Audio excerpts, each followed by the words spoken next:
네, 한 주간 잘 지내셨죠? 네, 여러분 매일매일을 하나님과 함께 살아가는 하루하루의 삶을 하나님께 드리는 우리 모두가 되면 좋겠습니다. 우리는 매일의 삶을 살아가면서 상처의 순간을 경험합니다.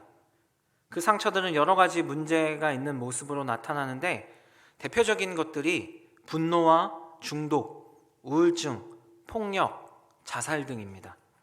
이런 문제들을 일으키는 대표적인 마음의 상처가 있는데 그게 바로 우리가 너무 흔히 경험하는 거절감입니다. 많은 사람이 가정과 학교, 직장뿐만 아니라 교회에서도 이 거절감 때문에 다투고 고통스러워하고 관계가 깨어지며 예배의 자리를 멀리하고 결국 인간관계가 끊어지고 하나님의 품을 떠납니다. 오늘은 거절감에 관해 하나님의 말씀을 나누어 보려고 합니다.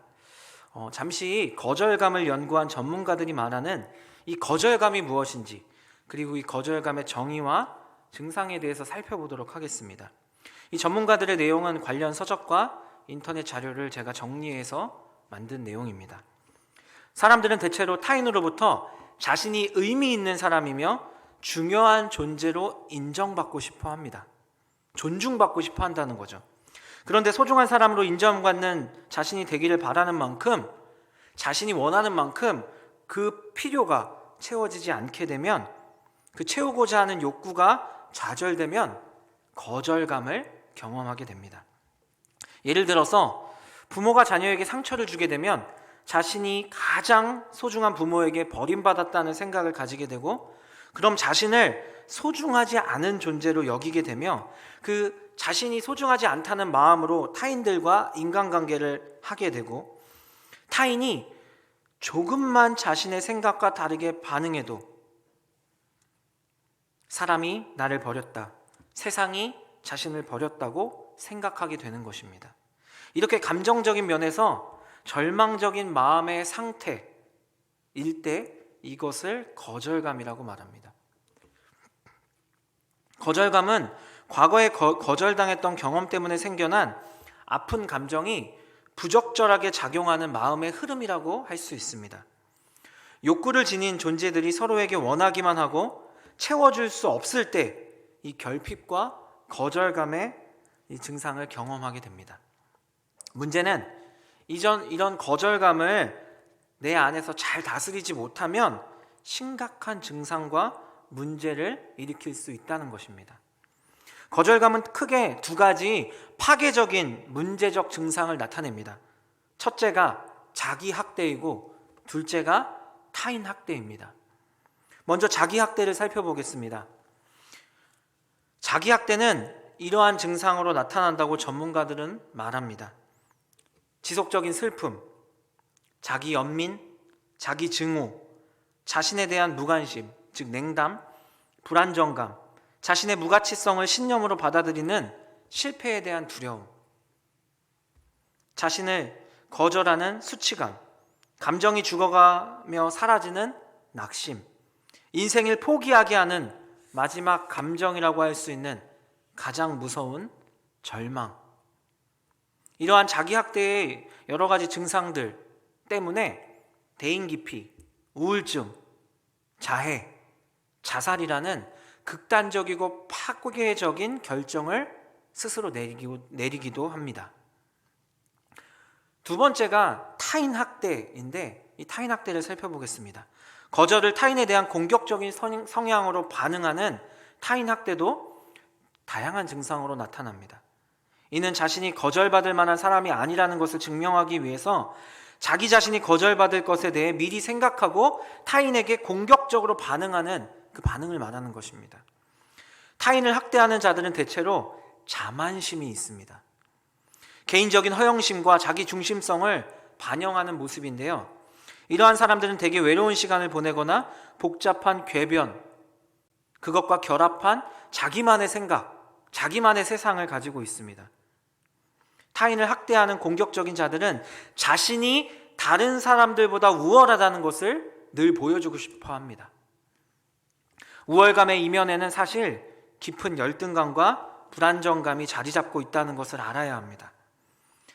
다음으로 타인학대의 유형 중에 굴림이 있습니다. 굴림은 자기 자신이 불완전하다는 것을 감정적으로 보여주는 것인데, 이렇게 불완전한 감정을 보이는 이유는 치유되지 않은 상처와 이 사랑이 결핍되는 데서 비롯된 것이라고 전문가들은 말합니다. 또한 타인학대의 증상의 유형 중에 조종도 있습니다. 쉽게 말씀드리면 조종은 기만적이거나 감정적인 수단을 통해 사람이나 환경을 자신이 지배하려고 하는 것입니다.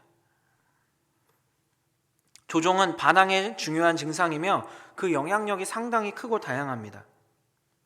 자신이 타인과 모든 공동체를 자신의 뜻대로 움직여야 된다고 생각하는 거죠. 또한 타인학대는 적개심과 원망이라는 증상도 있습니다. 적개심은 그리고 원망은 보통 상처를 입었을 때 나타나는 현상 중에 하나라고 볼 수 있는데, 이를 통해 나타나는 감정은 분노, 원망, 증오, 살인 충동 등이라고 합니다. 그대로 전개되잖아요. 더 심각해지면 그게 살인을 불러오는 것입니다. 타인학대적인 사람들은 비판적인 말도 자주 합니다. 사람들과 모여 사람과 공동체에 대해 자주 비판하고 스스로 판단합니다. 뒷담화를 계속하는 거죠. 자신이 모든 것을 알고 자신의 생각만이 맞다는 생각으로 다른 사람들을 비판하는 공격적인 성향을 보입니다.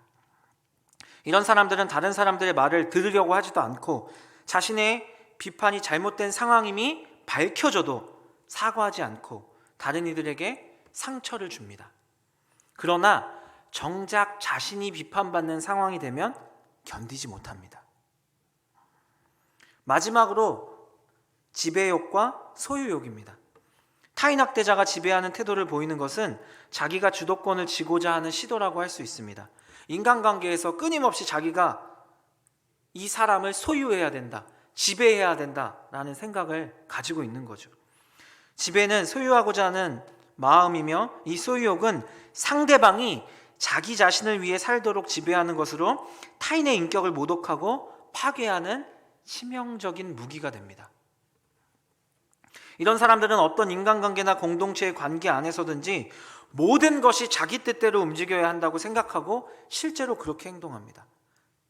그렇게 되지 않을 때는 분노하거나 남을 헐뜯거나 아니면 더 심각한 문제를 야기시키는 것이죠. 그리고 그렇게 되지 않을 때 여러 가지 방법으로 다른 사람들과 공동체를 자신의 기준으로 판단하고 심각하게 끊임없이 공격합니다. 지금까지 살펴본 내용들이 거절감에서 나오는 두 가지 파괴적인 증상인 자기학대 그리고 타인학대의 여러 가지 모습입니다.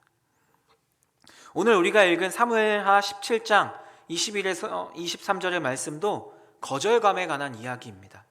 사무엘하 17장에 나오는 등장인물은 아히도벨, 후세, 압살롬 그리고 다윗 왕입니다. 이 중 두 사람이 경험한 거절감 때문에 오늘의 비극적인 사건이 일어난 것입니다. 본문의 내용은 이렇습니다. 다윗이 아들 압살롬의 반역을 피해 왕궁을 떠나 도망치는 상황이 되었습니다. 이 과정에서 다윗의 모사였던, 그러니까 다윗의 책략가였던 아히도벨이 배신하고 압살롬 편에 서게 됩니다. 또한 다윗의 친구 후세는 다윗을 돕기 위해 압살롬의 편으로 위장해서 전향하게 됩니다. 이러한 상황에서 오늘 17장의 사건이 일어난 것입니다. 17장에서는 다윗을 죽이려는 아히도벨의 계략, 이를 막으려는 후세의 계략, 이 두 가지 이야기, 이 두 가지 계략이 부딪히는 이야기가 나옵니다. 아히도벨은 압살롬에게 다윗을 제거할 아주 좋은 계략을 제안하지만 압살롬은 결국 다윗의 친구 후세의 계략이 더 좋다고 판단하여 받아들입니다. 그 결과 다윗은 위기에서 벗어날 수 있었고 자신의 계략이 시행되지 못함을 본 아히도벨은 고향의 자기 집으로 돌아가 신변을 정리하고 자살로 삶을 마감하게 됩니다.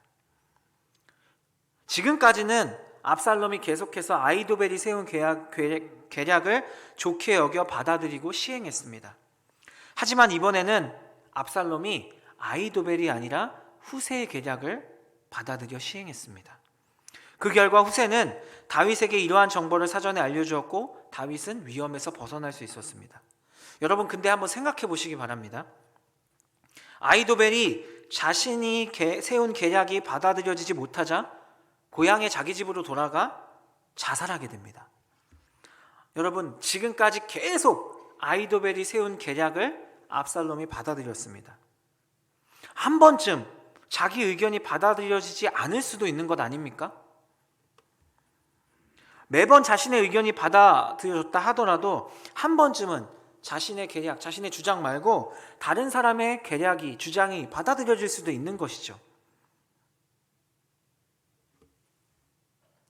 다윗이 위기에서 벗어났고 자신의 뜻대로 되지 않았다면 아이도벨은 다음 계략을 준비해서 압살롬을 도우면 됐습니다. 그런데 왜 아이도벨은 모든 것을 정리하고 자살을 택한 것일까요?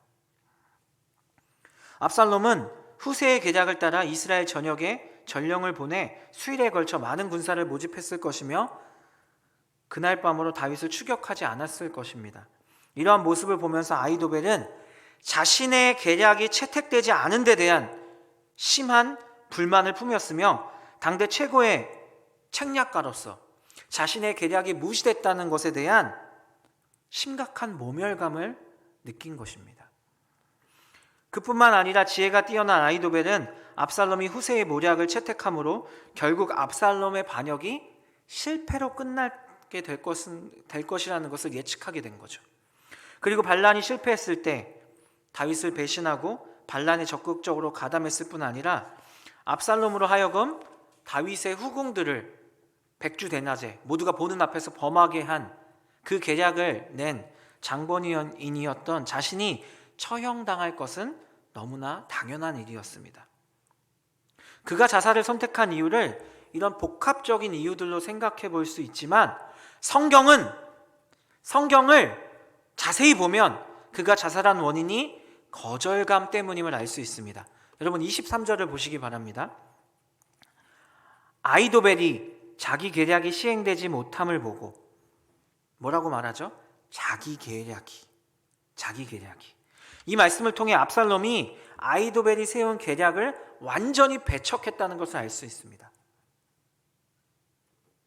당대 이스라엘의 최고의 책략가였던 자신의 계략이 무시당한 그 순간 아이도벨은 수치심으로 인해 자존심에 큰 상처를 입은 것입니다. 그 거절감이 자기 학대의 증상들인 수치감, 실패에 대한 두려움, 낙심, 절망으로 나타나 결국 아이도벨은 자살을 선택한 것입니다. 아이도벨은 압살롬뿐 아니라 하나님께도 실망하고 자신이 하나님께로부터 거절당했다고 생각한 것입니다. 사실 다윗의 모사였던 아이도벨이 다윗을 배신한 명확한 이유가 있습니다. 왜 배신을 했냐? 그리고 그 이유를 알게 되면 우리 모두가 그래, 배신할 만하네 하며 고개를 끄덕일 만큼 누구나 공감할 수 있는 이유 때문에 아이도벨은 다윗을 배신한 겁니다. 그 이유를 찾아보겠습니다. 사무엘하 11장 3절을 보시기 바랍니다. 사무엘하 11장 3절을 제가 읽어드리겠습니다. 다윗이 사람을 보내 그 여인을 알아보게 하였더니 그가 아뢰되 그는 엘리암의 딸이요 햇사람 우리아의 아내 밧세바가 아니니이까 하니. 사무엘하 23장 34절도 읽어드리겠습니다. 마아가 사람의 손자 아하스베의 아들 엘리벨렉과 길롯 사람 아이도벨의 아들 엘리암과. 무슨 말이냐면 다윗이 겁탈한 밧세바, 그 밧세바의 아버지가 다윗의 30용사 중 한 명이었던 엘리암입니다. 그리고 이 엘리암의 아버지가 바로 아이도벨입니다. 즉 아이도벨은 밧세바의 친할아버지입니다. 아이도벨의 입장에서는 다윗이 어떤 사람이죠? 자신의 지위를 이용해 손녀를 겁탈하고 손녀 사위를 죽이고 손녀의 가정을 파괴한 사람입니다. 아마도 아이도벨의 가슴에는 분명 다윗에 대한 꺼지지 않는 분노가 자리 잡고 있었을 것입니다. 압살롬에게 아버지의 후궁을 취하라는 제안, 도핏길에 오른 다윗을 추격해서 직접 죽이겠다는 계략, 이 모든 결정들은 어제까지 다윗의 모사였던 아히도벨의 제안이라고는 믿기지 않을 만큼 잔인한 것이었습니다. 아히도벨은 어쩔 수 없이 다윗의 모사가 될 수밖에 없었지만 다윗을 자신의 가족으로, 진정한 왕으로 받아들일 수는 없었던 것입니다. 그동안은 왕이라는 다윗의 권력 때문에 참고 있었지만 압살롬의 반역을 빌밀 삼아 권력을 잃은 도망자 다윗을 제거하여 자신의 복수를 하려고 한 것입니다. 그런데 이 계략이 실패로 돌아간 것입니다. 겉으로 보기에는 압살롬이 아히도벨이 아닌 후세의 계략을 선택해서 그런 것 같지만 자세히 살펴보면 다윗이 죽고 압살롬이 왕이 되는 것이 하나님의 뜻이 아니었기 때문에 아히도벨의 계략이 채택되지 않은 것입니다. 사무엘하 17장 14절을 보시기 바랍니다. 압살롬과 온 이스라엘 사람들이 이르되 아렉 사람 후세의 계략은 아히도벨의 계략보다 낫다 하니 이는 여호와께서 압살롬에게 화를 내리려 하사 아히도벨의 좋은 계략을 물리치라고 명령하셨음이더라. 하나님께서는 압살롬에게 화를 내리려고 아히도벨의 좋은 계략, 후세보다 더 좋은 계략, 그것이 압살롬에게 채택되지 않도록 하신 것입니다. 손녀의 가정을 파괴한 다윗을 죽이려 했지만 하나님께서 그것을 막으신 것입니다. 왜냐하면 하나님은 다윗과 언약을 맺으시고 그를 지키겠다고 굳게 약속하셨기 때문입니다. 사무엘하 7장 11절 말씀입니다. 전에 내가 사사에게 명령하여 내 백성 이스라엘을 다스리던 때와 같지 아니하게 하고 너를 모든 원수에게서 벗어나 편히 쉬게 하리라. 여호와가 또 내게 이르노니 여호와가 너를 위하여 집을 짓고. 하나님께서 다윗을 신정왕국 이스라엘의 왕으로 선택하셨고 그를 모든 원수에게서 지키시고 다윗 왕국을 견고하게 하겠다고 분명히 약속하셨습니다. 다윗은 아주 흉악한 범죄를 저질렀고 아히도벨과 그의 가족들은 손녀의 일로 몹시 괴로운 나날을 보냈을 것입니다. 그리고 아히도벨은 다윗을 배반하고 죽여 복수하려고 한 것입니다. 다윗은 범죄자니 하나님께서 도와주실 것이라고 아히도벨은 생각했을 수 있습니다. 왜냐? 누가 봐도 다윗의 죄는 너무나 큰 죄고 죽어 마땅한 죄였습니다. 어떻게 저런 사람이 하나님의 왕국 이스라엘의 왕이 될 수 있냐 생각할 수 있습니다. 그런데 하나님께서는 아히도벨의 계략을 막으셨습니다. 아히도벨은 사람 압살롬에게 거절당했고 하나님께도 거절당했다고 생각했을 것입니다. 그리고 그는 그 거절감을 이기지 못하고 자신을 학대하여 자살했습니다. 여기서 우리가 생각해 볼 것이 있습니다. 여러분, 다윗은 흉악한 죄를 범했는데 하나님께서는 왜 아히도벨의 계략을 막으셔서 다윗을 살리신 것일까요? 이유는 레위기 19장 18절 말씀에 나옵니다. 원수를 갚지 말며 동포를 원망하지 말며 내 이웃 사랑하기를 내 자신과 같이 사랑하라. 나는 여호와니라. 하나님께서 율법에 원수를 갚지 말라고 하셨기 때문입니다. 로마서 12장 19절에서 21절의 말씀을 읽어보면 보다 명확한 하나님의 뜻을 알 수 있습니다. 내 사랑하는 자들아 너희가 친히 원수를 갚지 말고 하나님의 진노하심에 맡기라. 기록되었으되 원수 갚는 것이 내게 있으니 내가 갚으리이다. 주께서 말씀하시느니라. 내 원수가 줄이거든 먹이고 목마르거든 마시게 하라. 그리함으로 내가 숯불을 그 머리에 쌓아 놓으리라. 악에게 지지 말고 선으로 악을 이기라. 아멘. 또한 예수님께서도 말씀하셨습니다. 마태복음 5장 44에서 48절 말씀입니다. 나는 너희에게 이르노니 너희 원수를 사랑하며 너희를 박해하는 자를 위하여 기도하라. 이같이 한즉 하늘에 계신 너희 아버지의 아들이 되니니 이는 하나님이 그 해를 악인과 선인에게 비추시며 비를 의로운 자와 불의한 자에게 내려주심이라. 너희가 너희를 사랑하는 자를 사랑하면 무슨 상이 있으리요? 세리도 이같이 아니하느냐? 또 너희가 너희 형제에게만 무난하면 남보다 더하는 것이 무엇이냐? 이방인들도 이같이 아니하느냐? 그러므로 하늘에 계신 너희 아버지의 온전하심 같이 너희도 온전하라. 아멘. 예수님은 원수를 갚지 않고 하나님께 맡기라, 나에게 맡기라 말씀하셨습니다. 예수님은 그것을 초월하여서 원수를 사랑하고 그를 위하여 기도하라고 말씀하셨습니다.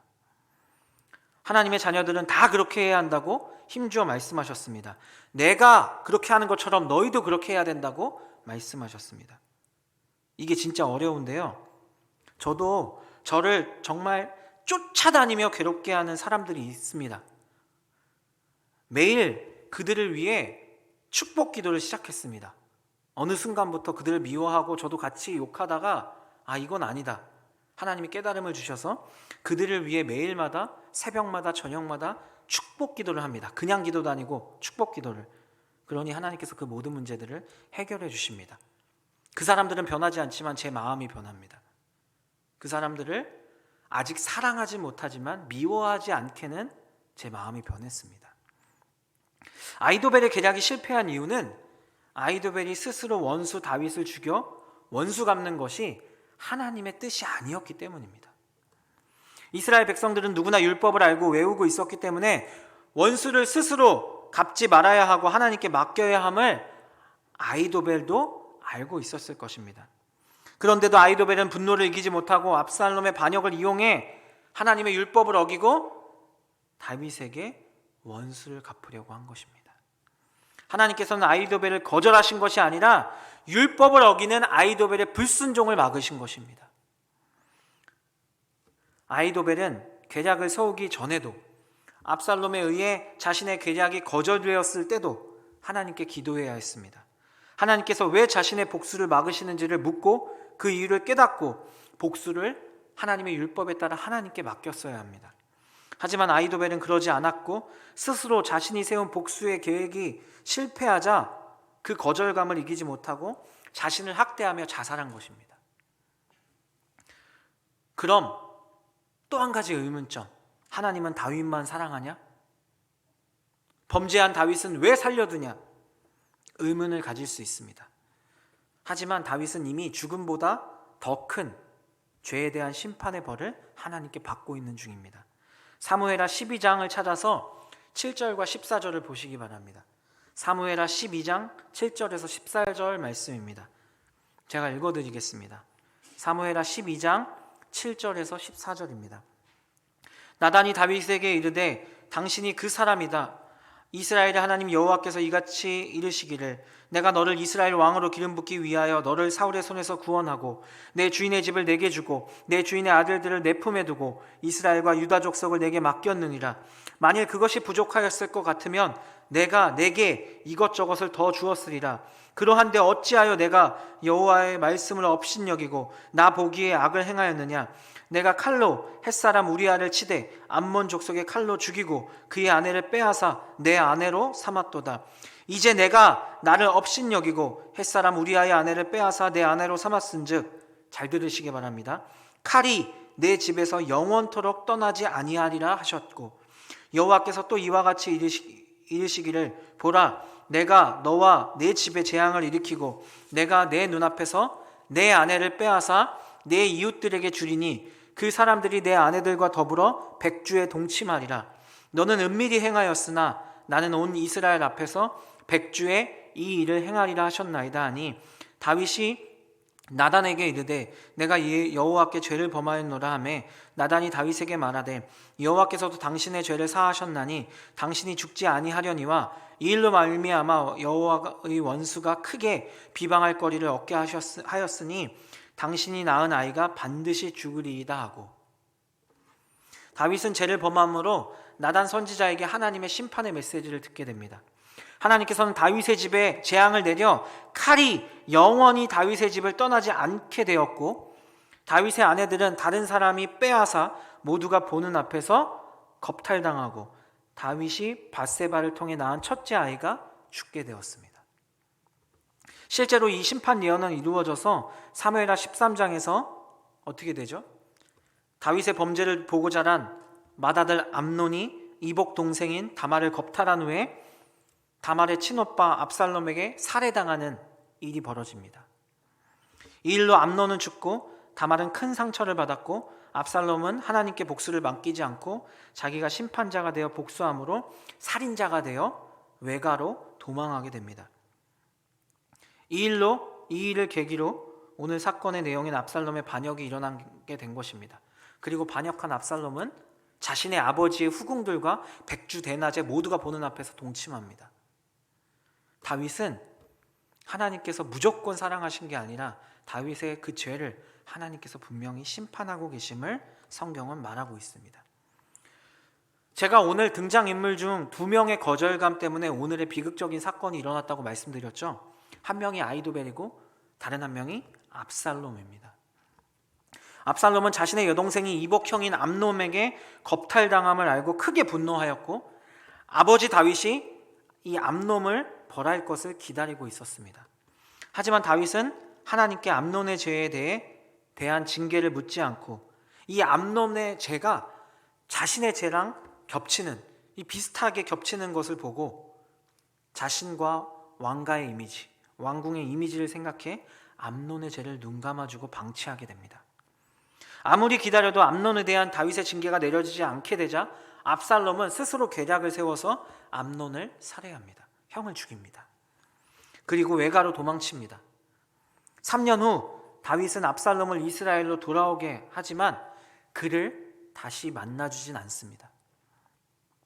후에 다윗이 압살롬을 만나주었지만 압살롬은 암논을 징계하지 않은, 자신을 오랜 시간 동안 만나주지 않고 방치한 아버지에게, 이 아버지 다윗에게 큰 거절감을 느끼게 됩니다.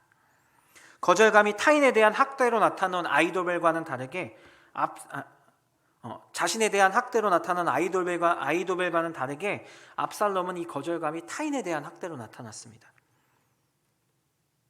백성들의 마음을 조금씩 훔쳐서 왕궁을 차지하고 아버지의 후궁들과 동침하고 아버지 다윗을 죽이려고, 그래서 자신이 왕이 되려는 파렴치한 짓을 지금 하고 있는 것입니다. 이처럼 다윗은 하나님의 여러 가지 징계를 받는 중이었습니다. 아히도벨이 스스로 원수를 갚는 것도, 압살롬이 반역을 일으켜 아버지를 죽이고 스스로 왕이 되는 것도 하나님의 뜻이 아니었습니다. 이들은 다른 사람들과 하나님께 받은 거절감 때문에 자신을 학대하고 타인을 학대함으로 비극을 초래하였습니다. 이들은 자신의 생각대로 복수를 진행하고 자신들의 뜻대로 일이 진행되지 않아 거절감을 느끼고 이러한 비극의 삶을, 자신의 삶을 비극으로 몰고 간 것입니다. 자기 계략이 거절되기 때문에 자살했습니다. 자신의 뜻대로 아버지가 행동하지 않자 형을 죽이고 반란을 일으켜 아버지를 죽이려 하고 있습니다. 거절감은 죽음과 깊은 연관이 있습니다. 여러분, 아담과 하와를 생각해 보시기 바랍니다. 불순종의 잘못, 선악을 알게 하는 나무의 열매를 먹지 말라고 누가 말씀하셨죠? 하나님이 말씀하셨고, 불순종의 잘못, 그 죄를 지은 건 아담과 하와입니다. 잘못은 자신들이 했지만 에덴 동산에서 쫓겨나는 당사자들, 이 아담과 하와는 하나님께 거절감을 느꼈습니다. 그리고 하나님에 대한 이 거절감 때문에 그들의 삶이 고통 가운데 살게 되었을 것입니다. 이 거절감이 자식들에게 이어졌습니다. 왜냐하면 죄는 전가되기 때문입니다. 가인과 아벨이 제사를 지냈는데 가인의 제사는 하나님께 거절당했습니다. 아벨의 제사를 하나님께서 아벨의 제사만 받으셨습니다. 가인은 거절감으로 가득 찼고 그것은 분노로 이어졌으며 하나님께서 너는 죄를 다스릴 수 있다라고 말씀하셨지만 결국 하나님에 대한 원망과 동생에 대한 질투, 그 거절감이 타인에 대한 학대로 나타나 동생 아벨을 돌로 쳐 죽이게 됩니다. 거절감이 심해질 때 타인 학대는 살인으로 나타납니다. 하지만 남을 살해할 용기가 없는 사람들은 자신을 학대해 자살을 선택하게 되는 것입니다. 사회로부터 거절당한 사람들이나 다시 거절당할 것이 두려워 살인하고 자살하는 겁니다. 거절감을 이기지 못한 것이 결국 죽음으로 연결되는 것입니다. 사실 많은 거절감을 성경에서 누구보다 많이 거절당하시고 거절감을 경험한 분은 예수님이십니다. 여러분 생각해 보시기 바랍니다. 자기가 창조한 땅에 오셨음에도 자기가 창조한 백성들에게 환영받지 못하고 배척당했습니다. 무시당했습니다. 가족에게는 미친놈 소리를 듣고 배척당했습니다. 사랑을 쏟았던 제자들마다 배신하고 부인하며 예수님을 떠나 도망갔습니다. 당시 기득권층과 백성들은 힘을 합해 예수님을 죽이기로 공모하였고 빌라도는 무죄를 알면서도 무책임하게 사형을 언도했습니다. 온 세상 사람들이 확실하게 예수님을 거절했습니다. 그 중에서도 예수님께서 가장 견디기 힘드셨던 거절감은 하나님 아버지께서 자기를 버리셨다는 거절감이었습니다. 마가복음 15장 34절입니다. 제구시에 예수께서 크게 소리 지르시되 엘리 엘리 라마 사박다니 하시니 이를 번역하면 나의 하나님 어찌하여 나를 버리셨나이까 하는 뜻이라. 하나님께서는 철저하게 예수님의 고통을 외면하고 거절하셨습니다. 이렇게 예수님께서 세상에 거절당하시고 하나님께로부터 의도적인 거절을 당하신 이유는 바로 우리의 거절감을 없애주기 위해서였습니다. 아담의 원죄와 우리의 자범죄로 죽음이라는 거절을 당한 우리를 살리고 다시 생명으로 하나님의 품으로 하나님의 나라로 돌아갈 수 있도록 우리의 거절감을 회복시키기 위해 예수님은 그 거절감을 홀로 참으셨던 것입니다. 세상의 많은 사람들이 매일의 삶을 살며 수많은 거절을 경험하고 아파하고 분노하고 타인을 학대하고 죽이고 죽여가고 있습니다. 자신이 거절당했다는 이유만으로 자신을 죽이고 남을 죽입니다. 이 거절의 고통을 끊어내야 합니다. 거절감을 이겨야 합니다. 거절감을 이길 수 있는 유일한 방법은 하나님을 의지하고 소명을 따라 살아가는 것입니다. 우리는 스스로 거절감을 이길 수 없습니다. 예수님은 세상과 하나님께 누구보다 많이 거절을 받으셨던 분이십니다. 그러니 우리의 거절감을 누구보다 잘 아시고 이해하시고 우리를 도와주실 유일한 분이십니다. 예수님께 거절감 때문에 오는 나의 고통과 슬픔과 분노를 이야기하시고 위로받고 해결할 방법을 찾도록 도움을 구해야 합니다. 사람을 찾아가 보십시오. 아무 소용없습니다. 처음에 듣는 것 같죠? 공감하는 것 같죠? 위로하는 것 같죠? 자신이 바빠지고 자신이 듣기 싫고 자신이 힘들면 또다시 나를 거절합니다. 근데 우리는 미련하게 계속 사람에게 이 거절감에 대한 상처를 위로받고 문제를 해결하려고 합니다. 그런데 결국 어떻게 되는지 아십니까? 거절당한 사람들끼리 모이면 남을 욕하고 하나님을 욕하고 자신을 미워하는 그 문제들만 계속 쌓이게 되는 것입니다. 여러분, 기도함으로 여러분의 거절감을 다 예수님께 이야기하셔야 합니다. 예수님만이 여러분을 도울 수 있습니다. 저를 도울 수 있습니다. 우리를 도우실 수 있습니다. 거절감을 자신을 사랑하지 않고 학대하고 죽이는 것으로 해결하려고 하지 마시기 바랍니다. 거절감을 타인을 미워하고 뒤에서 욕하고 앞에서 군림하고 죽이려는 것으로 해결하지 마시기 바랍니다. 예수님께 맡기셔야 합니다. 그것만이 유일한 해결 방법입니다. 그리고 무엇보다 내 생각과 계획대로 매일의 삶을 살지 말고 하나님이 주신 소명대로 하나님의 말씀대로 살려고 노력하셔야 됩니다. 우리를 향한 하나님의 뜻이 분명히 있습니다. 예수님께서 어떻게 그 많은 거절감을 이긴 줄 아십니까?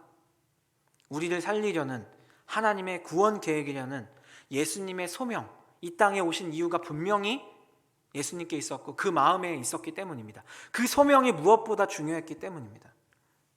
마태복음 26장 39절 말씀입니다. 좀 나아가사 얼굴을 땅에 대시고 엎드려 기도하여 이르시되 내 아버지여 만일 할만하시거든 이 잔을 내게서 지나가게 하옵소서. 그러나 나의 원대로 마시옵고 아버지의 원대로 하옵소서 하시고. 나는 거절당해도 됩니다. 하지만 하나님의 뜻을 이뤄 내 사랑하는 나의 자녀들, 그들이 거절감에서 해방될 수 있도록 하나님이 원하시는 그 구원을 이루어 달라고 기도하신 것입니다. 여러분, 인생은 내 마음대로 되지 않습니다. 다른 사람들도, 내가 속한 공동체도, 그리고 교회도 내 마음대로 되지 않습니다. 내 마음대로 안 된다고 우리는 너무나 많이 불만하고 불평하고 하나님을 원망하고 남을 미워합니다. 자신을 학대합니다.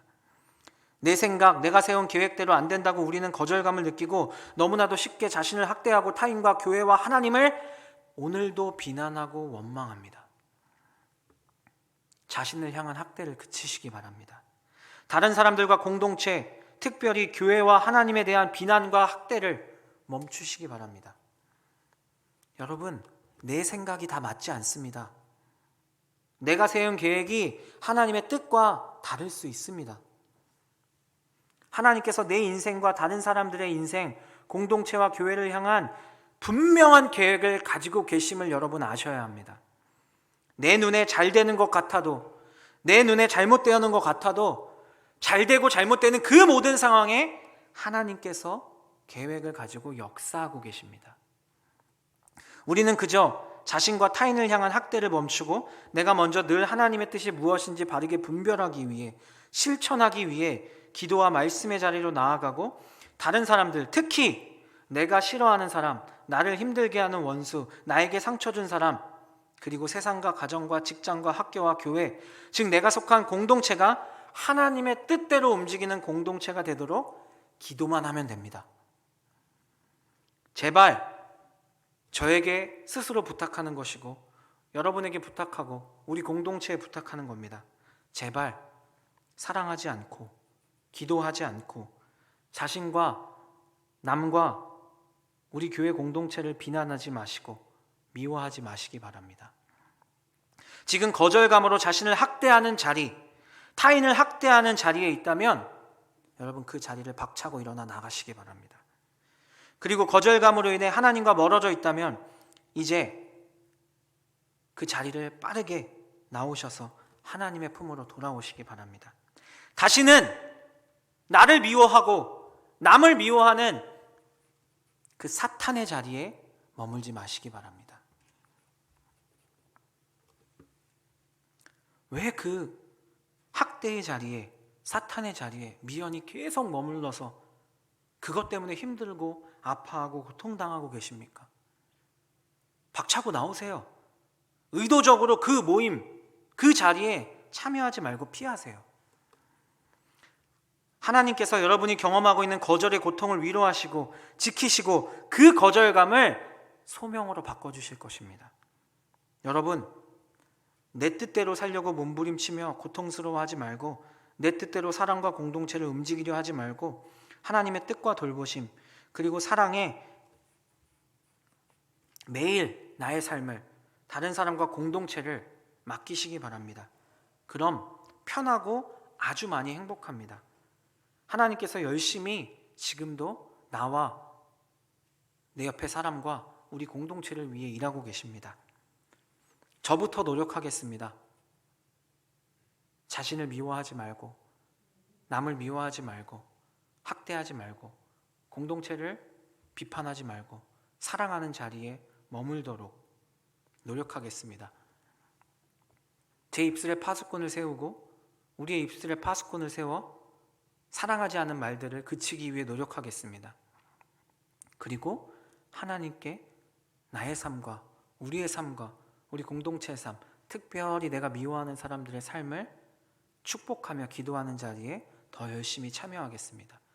더 열심히 예배의 자리를 지키겠습니다.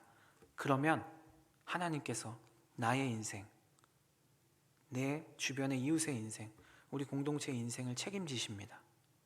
이것이 하나님께서 기뻐하시는 거절감을 이기는 방법입니다. 예수님께서 선택하신 구원의 방법입니다. 이것을 꼭 기억하시는 여러분, 그리고 제가 되면 좋겠습니다.